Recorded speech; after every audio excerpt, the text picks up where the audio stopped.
We have the Nolan Arenado trade. We have trouble in Texas. Super Bowl predictions and the COVID situation in Kansas City. All right here on Sports Cubed.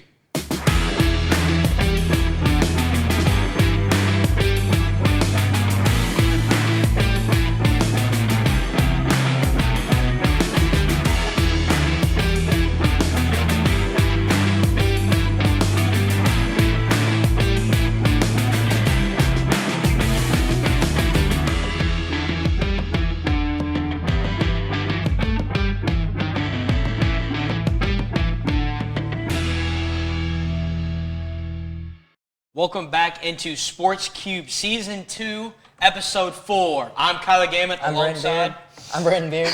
And Eli Grimes. You got a little too excited there, Brandon. I did, yes. But, yep. Big news this week in the sports world. It seems like I'm glad news is coming up. You know, especially I was a little worried about around the Super Bowl. We would not have a lot of news to cover on the other two, but thank you, sports. Whatever, you know. I'm so Just excited. when you think there's nothing to talk about, something always pops up. Something always pops up. I mean, never a shortage. Never a shortage. And number one, we're going to dive into the Nolan Arenado trade to our St. Louis Cardinals, at least my St. Louis Cardinals. The Cardinals did nothing this entire MLB offseason. They were quiet, did absolutely nothing. Until there was rumblings about Nolan Arenado, and the Rockies wanted to ship him off to St. Louis, and I was all for it. The best, in my opinion, third base in baseball. And they got him. The Cardinals got him.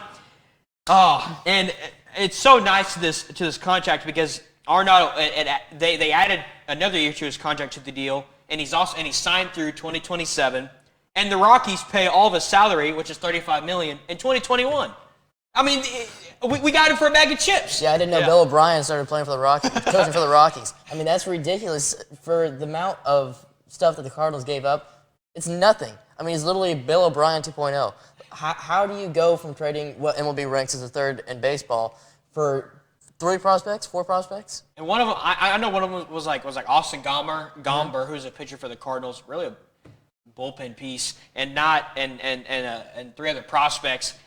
And I'll take Nolan Arenado for that. I mean, gladly take him to St. Louis. And also, in other huge news, 2 Cardinals legends at heart.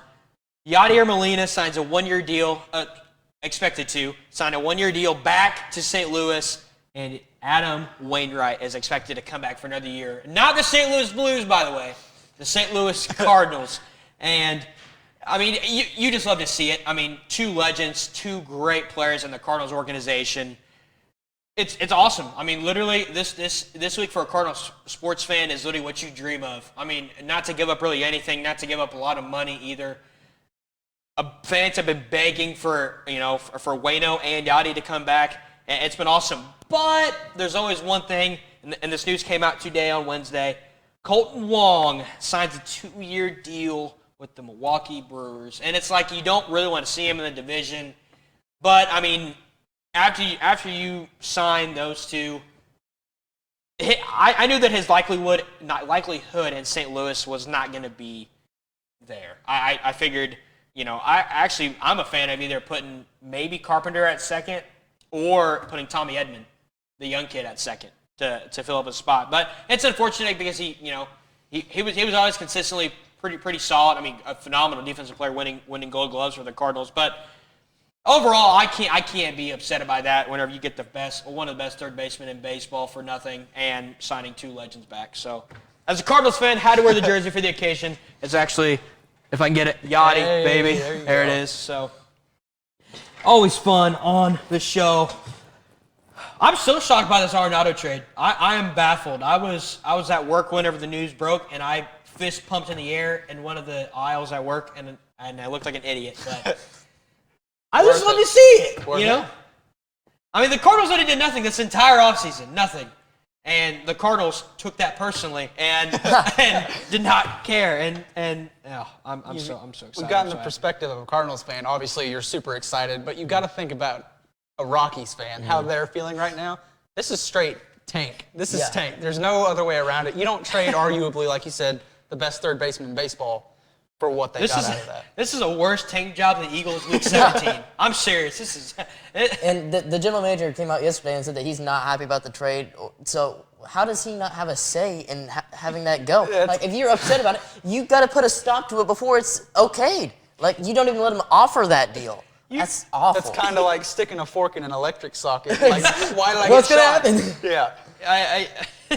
He's the one that made the trade Exactly. happen. I could care less about that. I'm happy. Yeah, no kidding. So moving a little on. Wow. Wow. Great We're words. excited here. We're excited. Yeah, I'm super excited. Trouble in Texas? Texas trouble, baby. man. Houston No has shortage no of idea that. what they're Houston, doing. we have a problem here in Texas. Deshaun Watson, where's he going to go? J.J. Watt, I want out. I don't even want traded. I want cut. And who they signed as a head coach? David Curley, Mr. former Ravens passing coordinator. The Ratbirds passing coordinator, 32nd in the league.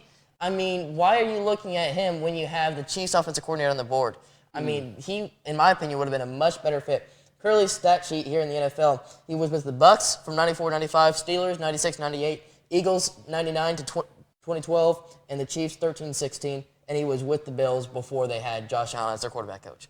He doesn't have the perfect stature. His best receiver, all time as a wide receiver coach, Deshaun Jackson, when he went for 1,332 yards in 2012.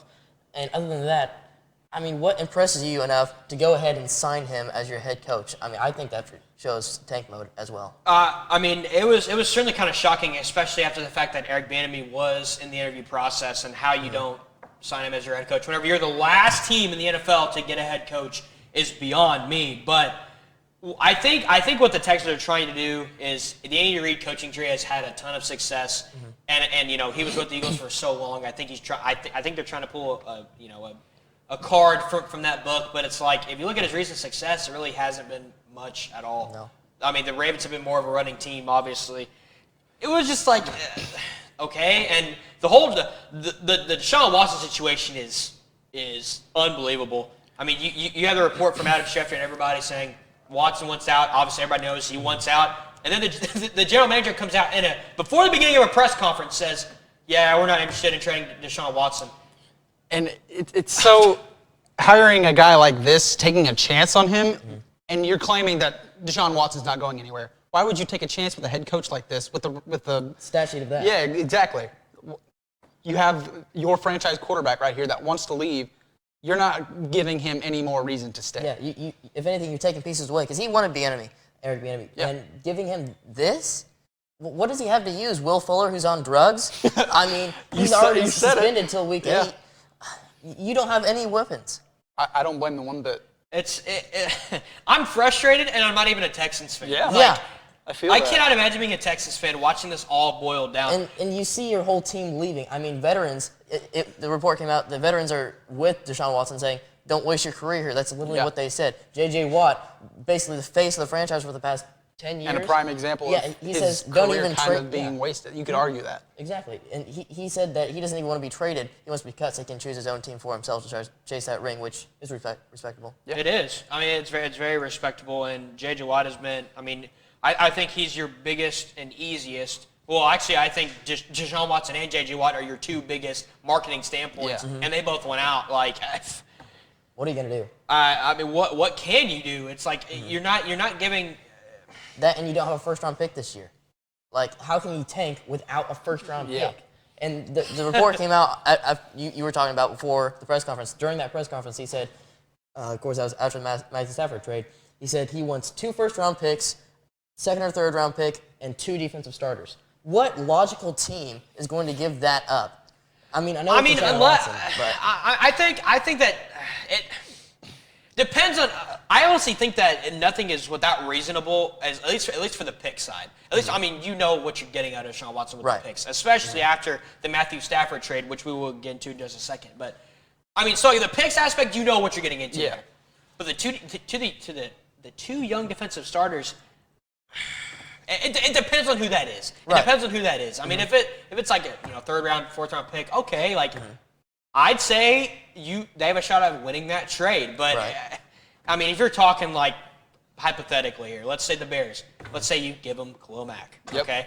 Like I would not give him Khalil Mack for Deshaun Watson. I'm sorry, No. I would not do that, especially after you guys gave up a lot of picks for him. Yeah, I know. I agree. But It just depends. I mean, if they don't deal him, I could see him literally holding out. Yeah. I can't see him playing.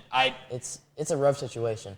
And thinking from a perspective, like Drew was saying, about going to the Jets, who are they going to give up? C.J. Mosley? I mean, he's their best defensive player. Marcus May. But they're not going to give him. He's the face of that defense. Like, you can't give up your future for a quarterback without weapons. Exactly. Pinpoint accurate. Accurate. It wouldn't. I think the Texans are also a team to probably try to trade in the draft. Mm-hmm. And depending on how the Watson situation goes, you think that they could take a quarterback with Watson on the team? You think they could? It's a dumpster fire over there in Houston right now. I mean, they don't know what they're doing. Well, 0-16 confirmed? I wouldn't say confirmed, but it's going to be rough. So moving on with another big trade, because another big story along with sports in the sports world. Matthew Stafford, my man Drew back there is finally hyped, and we love to see it. The Matthew Stafford trade, the Lions, they get the 2022 first round pick, a 2023 first round pick, 2021 third round pick, and Jared Goff, and the Rams get Matt Stafford. Drew claims that he's not mindful of the picks because they are going to draft late in the first round anyway. But he didn't ask us. Yeah. But bold statement there by Drew. I think that is a very good possibility. I think it is. It's going to be interesting to see who wins this trade. I think you could go either way. Depends on if Matt Stafford, and I think he will light it up in L.A., especially under Sean McVay. I think he's going to light it up in L.A. Yeah. But also, too, Jared Goff can get some pieces under his belt. They have the first-round pick now. Yeah. Actually, 2 straight first-round picks. I think it's kind of a toss-up here. It's gonna all come down to the way Matthew Stafford plays, because with the Lions now, they have these pieces. They have good pieces around Jared Goff. If they can re-sign Galladay, that's another huge weapon that it didn't have this year. And then you have the first-round pick. You have 2 upcoming in the next 2 drafts. You're looking at building this team up and getting them back into the playoffs, which they've only won 1 in the past 11 attempts. Love to see it. I mean, I think we don't honestly, all love to see it. I think honestly, whether you're a fan of these 2 teams, I think you can't really be upset. I mean, Stafford was clearly probably gonna want out. Right. You have a new head coach, a new quarterback. If you're on the line side, and you have 2 straight first-round picks, and then if you're the Rams, you can't be upset. Like your quarterback, I think, was holding you back. Right. And they have a great replacement. I think one of the most probably like equal trades in the NFL in recent date. It's not like a Bill O'Brien trade, that's for sure. No, Bill O'Brien didn't have a hand in that one. But kudos to both teams. I'm just actually super excited to finally see Matthew Stafford in a situation where he can thrive. I feel like he's going, maybe not an MVP level season, but he has something to prove. And do you think as good as Josh Allen this past year? No, I think I love me some Matthew Stafford, but Josh Allen probably better than Phillip Rivers. Yes, in Indy, of course, but not quite the Josh Allen home level. Because Josh Allen has his legs. Matthew Stafford, he's looking 32 years old. He doesn't have the legs. 33 this week. Yeah, 33 this week, on Super Bowl Sunday actually. Yeah. So, I mean, his level, he's gonna have to pass the ball, and it's gonna come down to can Cooper Kupp and Robert Woods play. And that's another thing. Matthew Stafford in Detroit used a tight ends. He had a 3 tight end set. Will the Rams be able to do that with a 3 tight end set? I mean, they have Higbee. And how are they going to draft to help Matthew Stafford? I think they can't draft. I mean, at least first round anyway. But I mean, I think whenever you have 2 great receivers in Cooper Kupp and Robert Woods, I think he has arguably better weapons than what he did in Detroit. I think that, with that and having a great tight end in Higbee, I think that alone will suffice. Just put him over the top, pretty much. NFC West is going to be looking tough. That is for sure. Yeah. That is definitely. And then looking from the Goff's perspective in Detroit, you just talked about maybe Goff was holding them back. That's the reason why they couldn't go through with the Super Bowl. He doesn't have to be the man in Detroit. They have a good run game with DeAndre Swift up and coming. He doesn't have to do everything. Whereas how before they had, I can't even think of his name in L.A., the running back. Cam Akers. Thank you, Ian. No, that was Drew. That's my fault. My fault. Yeah, before they had Cam Akers, Goff kind of had to be the show when Gurley was hurt. Yeah. And Akers looked super solid. He does. He looks does really look good. like Out of Florida State, I wanted the Eagles to draft him. As like a second running back to Miles Sanders. Didn't do that. I wanted them to draft Dalvin Cook a couple years back in the second round. Hey, you got Boston Scott. Yeah. Where's that smile? I'll take Miles Sanders any day. Okay, I'll take Miles Sanders any day. Miles Sanders breakout season this year, calling it. Ooh. You heard it first. Miles Sanders breakout Bold season claims right here. here. Bold claims. Go back to that clip. Anyway, Moving on. we the receipt. you know, a little bit of a big game this Sunday. You know, a It's- little it's bit. Slight. Biggest game in sports. Yeah. Moving to the Super Bowl. Yeah, Super Bowl time, baby. Of course, the great graphic of just like what we showed last week that Branton made. Stellar. Stellar as always. Yeah. Beautiful. Easy money, no problem. Just like I said earlier today, probably the best graphic that I've seen him make. Phenomenal. Phenomenal Gotta work. get an even better one for after the win.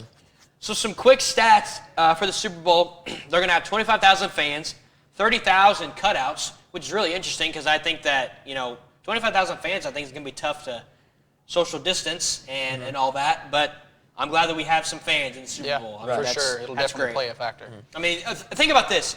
The NFL, throughout all the COVID, and we'll get to the COVID situation with the Super Bowl in a bit, the NFL has not had – the NFL is the only sports league to not have any cancellations. Think about that. Yeah. That is super impressive. I mean, whenever guys are touching each other, literally every play, Yeah. that is so impressive. And kudos to the NFL because we did not want any cancellations this year. Ooh. Exactly. And we hated sports, or we hated whenever COVID was ruining sports. And finally, we were able to make it through a whole 17-week season, no extra weeks, nothing. Had some COVID mishaps with the Steelers. Yeah, move the game back to a Wednesday and they can play on the Sunday. It's fine. Yeah.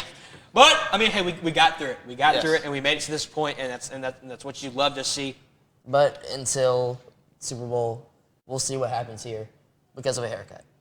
So basically, what we just got news of is, so yesterday the Chiefs put their center Daniel Kilgore and their wide receiver Demarcus Robinson on the COVID list because 20 Chiefs players were scheduled to get their haircut the previous day. During that haircut, they tested the barber, and the barber didn't wait for the results to come out. He then got the test back positive. He then had to stop cutting the center's hair in the middle of it and get out of the system. So Mahomes was scheduled after him. He was not in contact with the barber, at least that it says. So we will wait and see what they have to say for that, see if the center will be able to play. They said he will make the trip up to Kansas City on a separate plane, but we will wait and see what happens with that situation. That's a big deal. It is because Mid-haircut. My guy was mid-haircut. He's like, oh, wait a minute, stop it, stop. I got my test results. Positive. Gotta yep, see you go. later. Wow. Yeah, that COVID's not shutting down the Super Bowl. You're not going to do it. No. Not going to do it. I can't imagine. They'll put Chad Henne in there. But yeah, they'll find there a chat again. in it. Anything is possible. Anything is possible. I mean, it's crazy to think that you were that close to like ending the Chiefs' chance at Super Bowl if Mahomes was up next for a haircut. And Imagine being snip, that snip, you're guy. gone. Mahomes loves his haircuts, by the way. So he lucked out on that. Yeah, he did. Next one in line, too.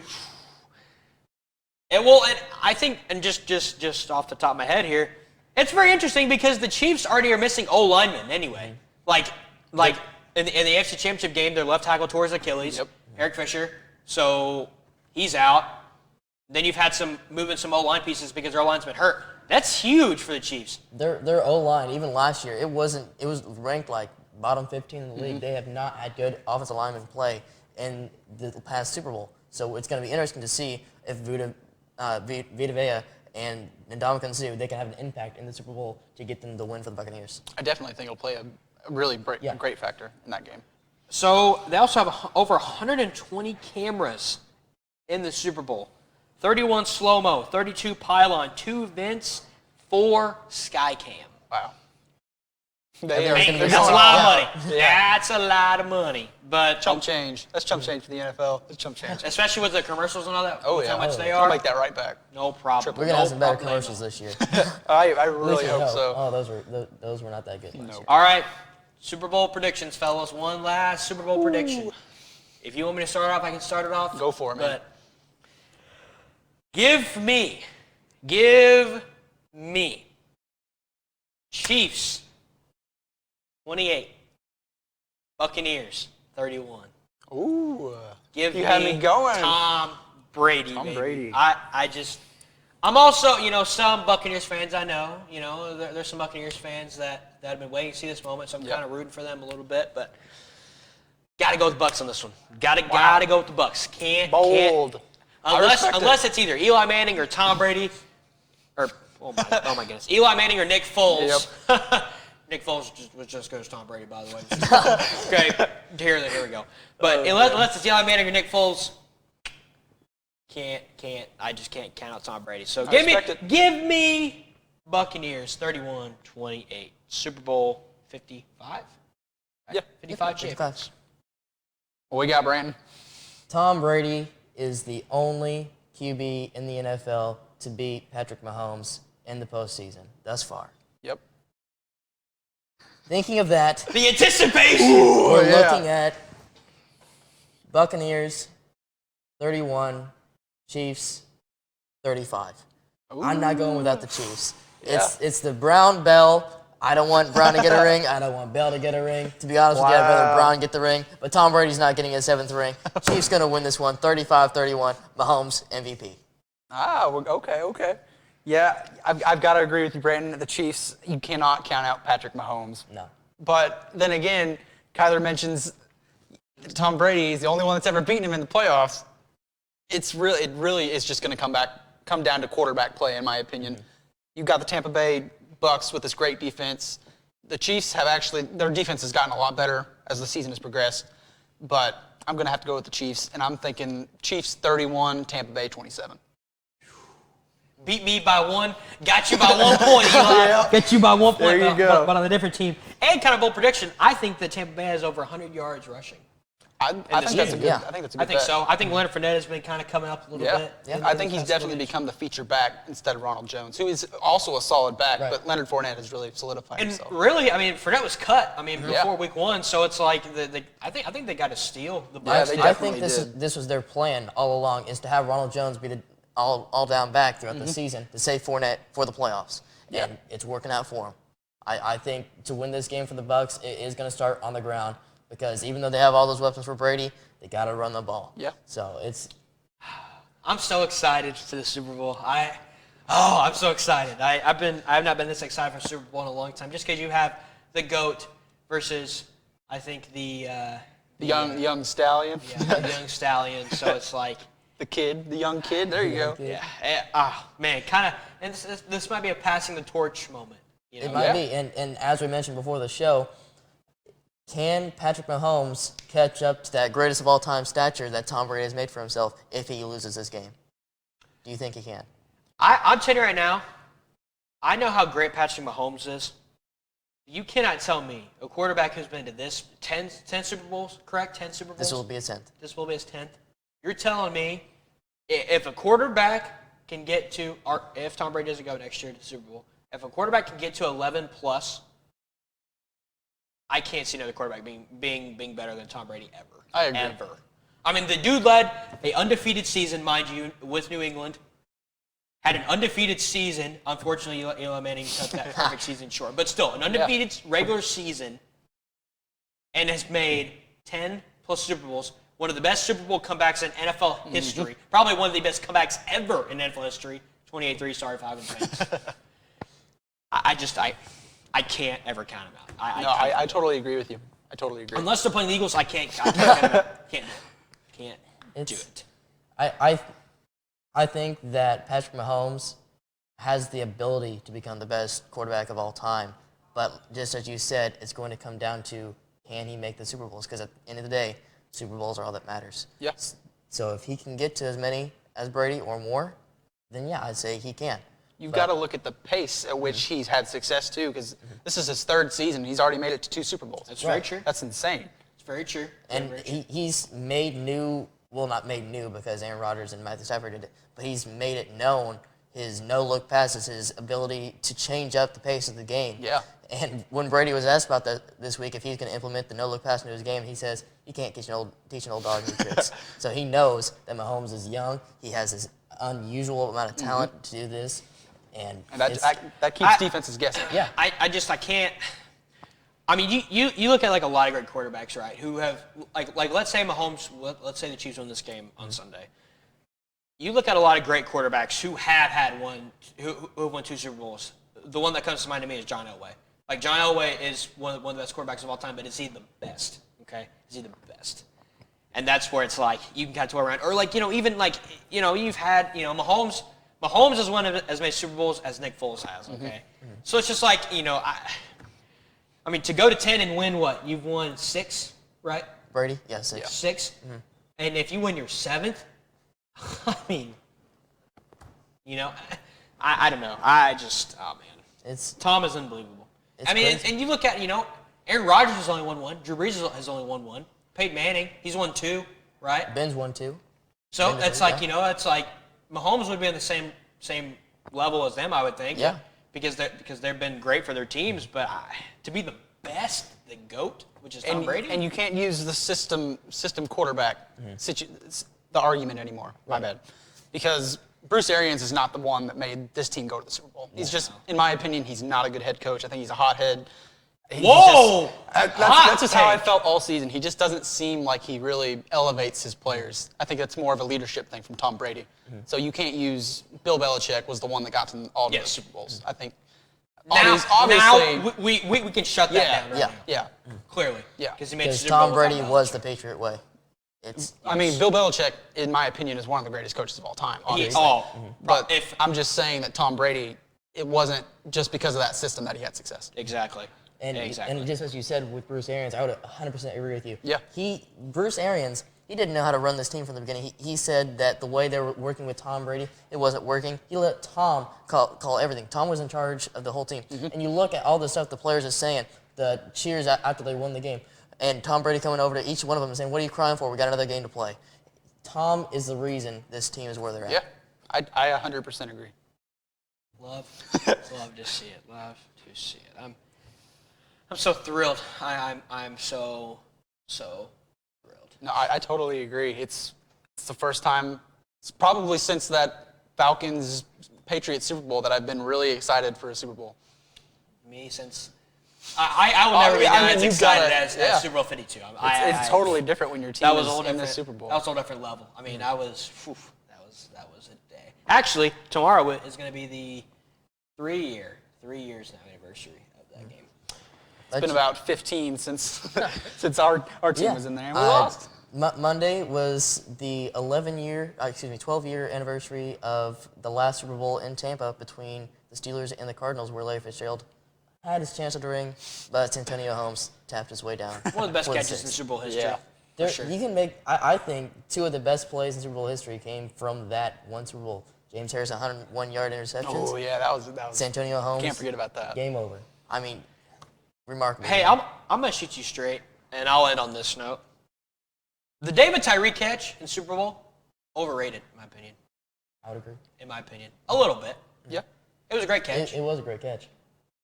It was a great catch, but I'm like, it's like it was like a game winner or anything like that. It was just, It was a great play, but it wasn't anything. It's not helmet, whoever, I can't remember what his name was. David Tyree. Yeah. Oh, that's what we were talking about. Okay. Yeah. It was a great, I mean, it's like the Julian Edelman catch against the Falcons. Great catch in between catching him. I think that was a better catch than the David Tyree catch. Yeah, I think that's not cool. in my opinion. Yeah. In my opinion. Because the helmet catch, AB did that 3 times with the Steelers. He did that with his... Yeah, AB's got it with his back. He got it with his helmet. Oh, AB. Better days for the Steelers, maybe, but... Business is booming. We'll get there. Man. It's been... it's so fun. It's so fun. Hope, by next week, we're going to have all, we're going to have the final stuff. And then hopefully kind of looking past well, at least what I'm thinking at the moment is once Super Bowl is over, obviously we still have NFL draft time. Yeah. We move into the offseason moves. We get to see who's signing where. We get to see what MLB starting up soon again, and they're expected to have a full 162 game season, at least as of right now. Obviously, there's been some discussions about it, but as of right now, that's what the talk is. Super pumped about that. Finally, sports are fully coming back. Oh yeah. And then we still have NBA games going on. I mean, still NBA games. So there's a lot of talented teams out there. I still think it's the Lakers league, but you never know. You never know. Never know, especially with the Nets. Yeah, sure. Nets catching up. Dangerous. So I think that is going to wrap us up right here on Sports Cubed, Season 2, Episode 4. Follow us on Facebook, Instagram, Spotify, and subscribe to our YouTube channel where we post it every week. We'll see you next week.